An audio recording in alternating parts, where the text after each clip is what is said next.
Well, as I said in the ring after, the key to life is happiness, you know? And at the end of the day, I just want him to be happy.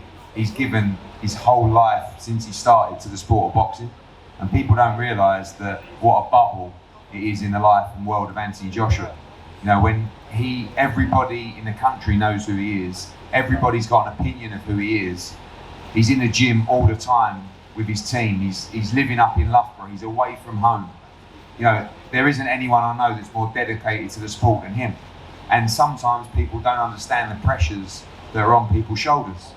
But he's never ducked a challenge. He's never shirked the pressure. He's always tried to give his time for people, and he's always tried to inspire the next generation. He's been an amazing ambassador.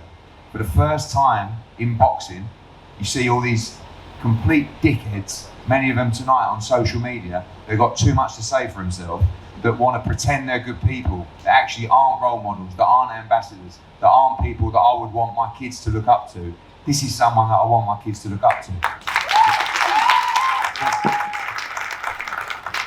For the first time. And that responsibility is a huge burden. And he's always felt that responsibility.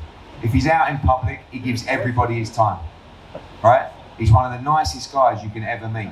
And he's a competitor, he's a winner. And when you don't win, and you see, what you saw tonight was a raw emotion, a real person that was feeling the pressure, that wanted to win so badly. And people need to realise that you live in an online world where it's just opinions, stick, abuse, and he'll never tell you that the pressure, he sees that or he feels it. But it's impossible not to. So what I want to see is I want to see him happy, and I think what we want to see is we want to see him be active.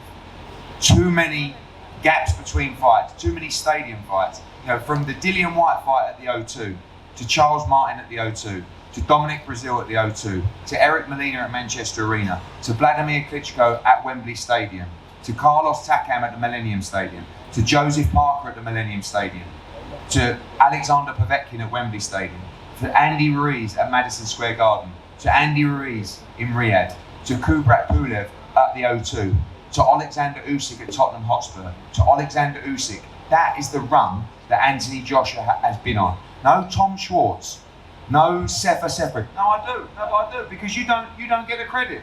No, but I'm going to give you the credit, because at the end of the day, you've had to step up to carry the sport. We've joked before. You said, God, after all these tough fights, you saw people have these easy fights.